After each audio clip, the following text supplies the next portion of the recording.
दोस्तों अभी हम लोग आ चुके हैं बिल्कुल हमारे नॉर्मल स्क्रीन के ऊपर। एंड दोस्तों आपको बताइए संडे का पहला वीडियो होता है कि आने वाला जो ये हफ्ता है, वीक है, ये जो 5 दिन मार्केट चलेगा कैसा चलेगा मतलब कौन से ऐसे इंपॉर्टेंट ट्रिगर पॉइंट है जो बाजार को भगा सकते हैं या फिर मार्केट को तोड़ सकते हैं, उसी के बारे में बातचीत करेंगे।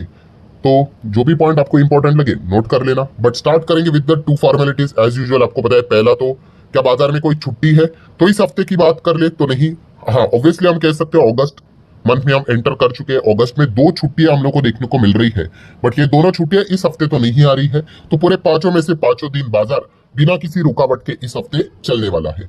सेकंड पॉइंट की अगर हम लोग बात कर ले, जो हम लोग चेक करते हैं वो होता है बाजार का माहौल क्या कहलाता है। तो बाजार का माहौल तो भाई बहुत ही सिंपल है, बियर वालों के ग्रिप में मार्केट देखने को मिल रहा है। फ्राइडे के दिन की बात करें 200 पॉइंट मार्केट गिरा दिया। पिछले हफ्ते की बात कर ले, पिछला हफ्ता मतलब 5 दिन का एक हफ्ता होता है मार्केट में, सैटरडे संडे बंद होता है मार्केट, आपको पता ही है। तो पिछला हफ्ता भी अगर आप देखोगे 219 पॉइंट मार्केट हम लोग को नेट गिरावट के साथ यहाँ पे जाते हुए देखने को यहाँ पे मिल गया, जहाँ पे सबसे बड़ा जो कंट्रीब्यूशन था वो फ्राइडे के दिन का ही था। ठीक है, वरना मार्केट देखा गया तो यूजुअली फ्लैट ही चल रहा था। बट कोई बात नहीं भाई, हम कह सकते हैं कि जो पिछला हफ्ता भी रहा है वो बियर वालों के ही पक्ष में हम लोग को साफ साफ देखने को मिल चुका है। देन अगर हम लोग बात कर ले, कल से वापस मार्केट फ्रेश स्टार्ट होने जा रहा है।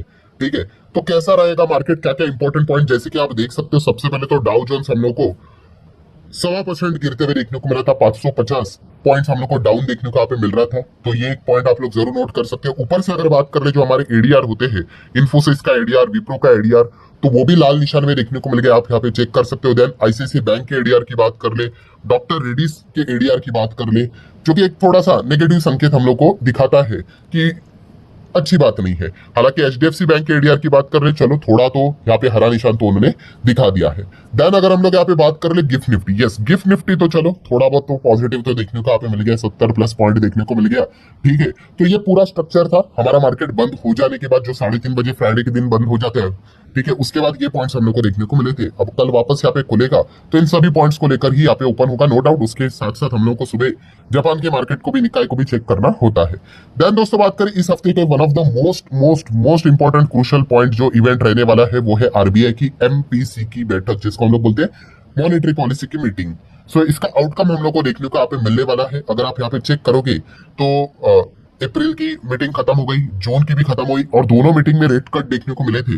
अब है दोस्तों अगस्त मंथ की मीटिंग, जो कि आप देख सकते हैं 5 को शुरू होगा और 7 तारीख को कंक्लूड होते हुए देखने को मिलने वाली। तो 7 तारीख को पूरे न्यूज चैनल के ऊपर 10 बजे से आप लोगों को सिर्फ यहाँ पे संजय मल्होत्रा जी ही देखने को मिलेंगे, जो कि आरबीआई के गवर्नर है, कि क्या वो रेट कट यहाँ पे करेंगे या नहीं करेंगे, उसी के ऊपर फोकस रहेगा। ठीक है, एंड रेट कट की अगर हम लोग यहाँ पे बात कर रहे दोस्तों, तो आप यहाँ पे कह सकते हो कि मतलब जितने भी जो चीजें चाहिए रेट कट के लिए, क्या चाहिए आपको कि इन्फ्लेशन नीचे चाहिए। इन्फ्लेशन तो भाई इतना नीचे कि आप कंफर्टेबली रेट कट कर सकते हो। ठीक है, एंड अगर आप यहाँ पे चेक भी करोगे, इसके पहले जब से संजय मल्होत्रा जी आए हैं, मतलब एक भी मीटिंग ऐसी नहीं हुई कि उन्होंने रेट कट नहीं किया है। ठीक है, यहाँ से ही शुरुआत हुई थी, 6.5 का रेट देखने को मिलता था रेपो रेट, जो कि 25 बेसिस पॉइंट से कट हो गया, 6.25 हो गया। देन नेक्स्ट मीटिंग में 6.25 से 6 हो गया। देन 6 से ये तो एकदम ही अनएक्सपेक्टेड था। ठीक है, डायरेक्टली 5.5 हो गया। ठीक है, मतलब मार्केट भी कितना अनुमान कर रहा था भाई कि 5.75 हो जाएगा, 6 से 5.75 मतलब 25, बट नहीं, डायरेक्टली आप कह सकते हो 5.5 मतलब कितना, 50 बेसिस पॉइंट का रेट कट कर दिया। लास्ट टाइम बहुत बड़ा रेट कट था। ठीक है, सो अगर देखा गया तो संजय मल्होत्रा जी जब से आरबीआई गवर्नर बने भाई, उन्होंने लगातार रेट कट किया, हैट्रिक यहाँ पे रेट कट के हम लोग को होते हुए देखने को यहाँ पे मिली थी। सो अभी अगर हम लोग यहाँ पे बात कर ले तो नेक्स्ट अब आरबीआई की जो मीटिंग यहाँ पे होने वाली है, उसका जो आउटकम सामने आएगा, तो क्या रेट कट होगा या नहीं। इस वक्त मार्केट एक्सपेक्ट कर रहा है कि नहीं होगा, 5.5 आप देख सकते हो अभी चल रहा है रेपो रेट 5.5 का ही। तो मार्केट तो एक्सपेक्ट कर रहा है, फोरकास्टिंग वाला डेटा ये वाला, कि 5.5 ही रहेगा, मतलब कोई बदलाव नहीं होगा। अब ये होगा नहीं होगा, लेट्स सी क्या होता है। जैसे मैंने कहा कि इन्फ्लेशन का डेटा एक नंबर है, कोई दिक्कत की बात नहीं है, कोई मतलब कोई भी दिक्कत की बात नहीं है। बट प्रॉब्लम किस कहाँ पे आ जाती है, आपको पता है, क्रूड ऑयल को लेकर। एंड क्रूड को लेकर क्या तमाशा चल रहा है आपको पता ही है इंटरनेशनल लेवल पे। ठीक है, ट्रम्प ने क्या मतलब जो चीजें करके रखी हुई है वो अलग से बताने की जरूरत यहाँ पे है नहीं। ठीक है, तो इसी चीज को लेकर हम यहाँ पे कह सकते कि शायद से कि यहाँ पे ऐसा हो भी सकता है कि रेट कट ना हो। ठीक है, और ऑलरेडी अगर देखा गया तो यहाँ पे एक मतलब 100 बेसिस पॉइंट का रेट कट तो यहाँ पे हो ही चुका है, 25, 25, 50 और एक 50 का। सो डेफिनेटली हम यहाँ पे कह सकते हैं दोस्तों कि अच्छा खासा रेट कट हो चुका है ऑलरेडी, तो इस वक्त अगर वो एक पॉज भी लेंगे तो कोई दिक्कत की बात नहीं होगा, और थोड़ा अनसर्टेनिटी भी क्लियरली नजर आ रहा है, क्योंकि ये क्रूड को लेकर जो दिक्कत चल रही है, ट्रम्प के जो डिमांड्स हैं उसमें दो ही डिमांड है, मतलब बड़े लेवल की अगर हम लोग बात कर ले तो आपको पता ही है, एग्रीकल्चर सेगमेंट में तो हम उनको मतलब जान भी चली गई तो भी अब हम उनको एंटर करने यहाँ पे नहीं देंगे, ठीक है, बहुत ही बड़ा बवाल मच जाएगा, जैसे मैंने कहा कि सरकार गिर जाएगी भाई, इतना बड़ा प्रॉब्लम हो जाएगा। सो दूसरा ऑप्शन क्या रहता है भाई, एक डिफेंस वाला रहता है एंड उसके बाद क्रूड वाला। तो देख लेते हैं अभी यहाँ पे ही कुछ खबरें आती हुई देखने को मिल रही है, बहुत सारी अफवाहें भी चल रही है। सो इसी तूफान के चलते ऐसा लग रहा है दोस्तों कि जो ये अनुमान लगाया जा रहा है कि इस वक्त भी 5.5 का शायद से 5.5 ही रह जाएगा, क्वाइट पॉसिबल। लेट्स सी अब होता क्या है एग्जैक्टली, रेट कट होना अच्छी बात होती है। सो इसी पॉइंट को लेकर मार्केट ज्यादा रिएक्शन दिखाने वाला है। देन अगर बात करें भाई ट्रम्प टैरिफ, ये तो एक इंपॉर्टेंट चीज है ही, आपको बताइए अभी ट्रम्प टैरिफ जो लागू होने वाला है वो 7 अगस्त से होने वाला है, ठीक है। भले उन्होंने 1 अगस्त की बात यहाँ पे की थी, बट अभी उन्होंने बताया कि सारी चीजें ऑफिशियली ये वो करके डॉक्यूमेंटेशन एंड ऑल दैट दुनिया भर की चीजें आपको बताई है, और कह रहे कि 7 तारीख से लगाऊंगा, ठीक है। मुझे कोई इसमें बड़ी शॉकिंग बात नहीं रहेगी अगर वो 7 तारीख को भी एक और यू टर्न ले ले कि अरे ये भी कागज साइन करना भूल गए हम लोग और 1 हफ्ता लगेगा। हो सकता है भाई, कुछ भी हो सकता है, हम लोग यहाँ पे देख ही रहे हैं। बट सबसे बड़ा बुरी चीज हम लोग को कौन सी देखने को मिल रही है, इंडिया के ऊपर 25% टैरिफ विद पेनाल्टी। अब ये पेनाल्टी भी क्या है किसी को पता नहीं है, क्वेश्चन मार्क अभी भी देखने को मिल रहा है। बट बुरी बात क्या है, इंडिया के ऊपर 25% टैरिफ, जहां पे वो कहते हैं कि इंडिया फ्रेंडली कंट्री है, ठीक है, एंड दूसरे जगह पे एक टेररिस्ट नेशन पाकिस्तान, उनके ऊपर 19% टैरिफ, ओनली 19%, ठीक है। सो ये जो दोगलापंथी हम लोग को देखने को मिल रही है, ठीक है, वो मतलब हम कह सकते हैं दोस्तों पूरा जो जियो पॉलिटिक्स है वो पूरा उथल पुथल होते हुए देखने को यहाँ पे मिल चुका है। एंड इसी चीज के चलते हम कह सकते हैं पूरा बाजार भी यहाँ पे डिस्टर्ब है, क्या ही करे, अमेरिका वाले भी परेशान हो चुके हैं। एंड ये कहाँ तक रुकेगा, कोई तो पूछ भी रहा था सर ये कब तक रुकेगा, भाई जब तक ट्रम्प है तब तक तो रुकने के चांसेस तो बहुत ही कम लग रहे हैं, to be honest. Let's see, अब ये किसी के हाथ में तो नहीं है, क्या पता कल कुछ इनके दिमाग के ऊपर अच्छा कोई असर हो जाए और चीजें बदल जाए, वी डोंट नो। तो लेट्स सी अब इस हफ्ते क्या होगा, कोई और एक यू टर्न लेकर आते नहीं आते वो देखने वाली बात रहेगी। देन अगर बात करेंगे मल्टीपल आईपीओ आ रहे हैं, उसके ऊपर आप ध्यान रख सकते हो, आपको बताई है बहुत सारे आईपीओ ओपन भी होंगे, बहुत सारे आईपीओ की लिस्टिंग भी देखने को मिलने वाली है, ठीक है। एंड ट्रम्प टैरिफ के तूफान के चलते अगर हम जेएमपी की बात कर ले तो अभी तक किसी का भी जीएमपी माइनस में तो जाते हुए देखने को नहीं मिल रहा है। आप देख सकते हैं जितने भी जीएमपी चल रहे हैं वो प्लस में ही यहाँ पे चल रहे हैं, तो एक पॉजिटिव पॉइंट है। हालांकि इनके अभी भी लिस्टिंग के लिए काफी टाइम हम लोग को देखने को मिलने वाला है। सो जिन्होंने भी अप्लाई किया है और जिनको भी अलॉटमेंट अगर होगी वो तो फिंगर क्रॉस करके ही बैठेंगे भाई कि कुछ उल्टा फुल्टा ना हो जाए, मार्केट में बड़ी गिरावट ना आ जाए, वरना उनका जीएमपी उड़ने के चांसेस भी रहेंगे।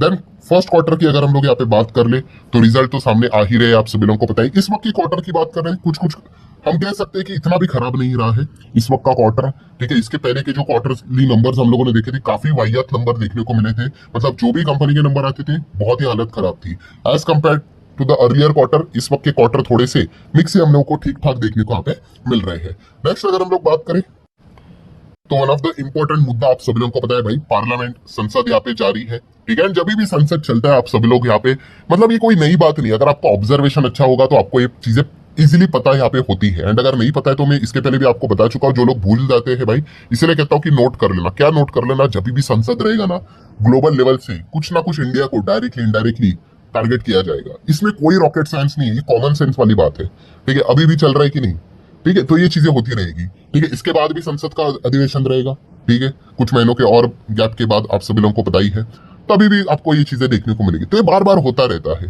ठीक है। एंड इसके बीच में मार्केट भी वॉलेटाइल हो जाता है।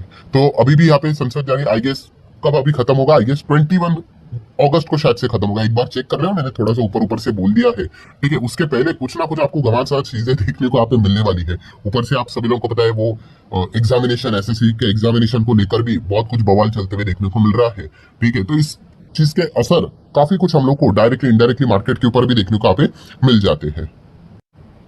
देन नेक्स्ट अगर बात करेंगे दोस्तों तो सेबी के ऊपर भी फोकस रख सकते हैं। आपको पता ही है एफएनओ को लेकर सेबी पीछे पड़ा हुआ है। प्लस अगर हम लोग यहाँ पे बात कर ले तो आईपीओ को लेकर भी अभी रिसेंटली मैंने वीडियो भी बनाया था। एसएमई आईपीओ के बाद अभी मेन बोर्ड आईपीओ के नियम कानून कायदे यहाँ पे बदलने की बात यहाँ पे हो रही है। एंड अगर ऐसा हुआ जो कंसल्टेशन पेपर उन्होंने जारी किया था तो रिटेल इन्वेस्टर के लिए एक नेगेटिव पॉइंट यहाँ पे हो सकता है। एग्जैक्टली मैं क्या बोल रहा हूँ, जो मैंने डिटेल में वीडियो बनाया है कि सेबी के नए आईपीओ के नियम क्या है, आप प्लेलिस्ट में देख सकते हो, आपको इसी के नीचे 3rd 4th वीडियो ही वहाँ पे मिल जाएगा। वहाँ पे मैंने डिटेल में बातचीत की थी।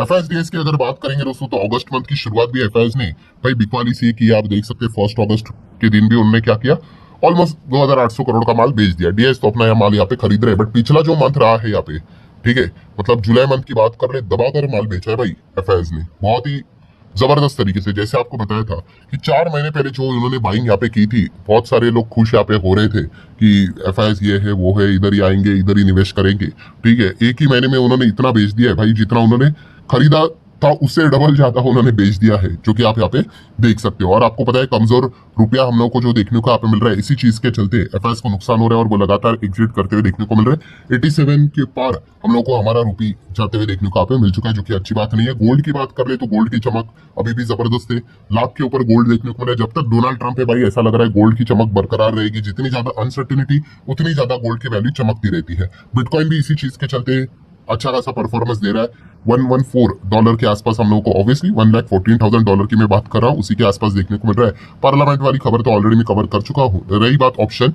चेन की, सो ऑप्शन चेन में अभी तो इसमें कोई रॉकेट साइंस वाली बात नहीं भाई। 24,500 बचाना ये बुल वालों के लिए सबसे मतलब इंपॉर्टेंट काम रहेगा। एंड आप देख सकते हैं यहीं पे सपोर्ट हम लोग को देखने को यहाँ पे मिल रहा है। ठीक है, एक नेगेटिव खबर भाई, मल्टीपल सपोर्ट विपोर्ट तोड़ देते हैं, कोई सपोर्ट रेसिस्टेंट परमानेंट नहीं होता है। बट अगर हम लोग देखेंगे सपोर्ट एंड रेसिस्टेंस के लेवल, इसमें एक चीज पता चल जाती है दोस्तों, एक ऑब्जर्वेशन से, कि हर एक लेवल पे स्ट्रॉन्ग रेसिस्टेंट नजर आ रहा है। बट वहीं पे अगर हम लोग सपोर्ट चेक करने जाएंगे, कोई कॉन्फिडेंस नजर नहीं आ रहा है। मतलब क्या है दोस्तों कि मार्केट से रिलेटेड अगर कोई अच्छी खबर आई तो ऊपर जाने के लिए काफी कष्ट हम लोग को देखने को मिल रहा है। बट एक छोटी सी नेगेटिव खबर, ठीक है, फटक से मार्केट को नीचे ला सकती है।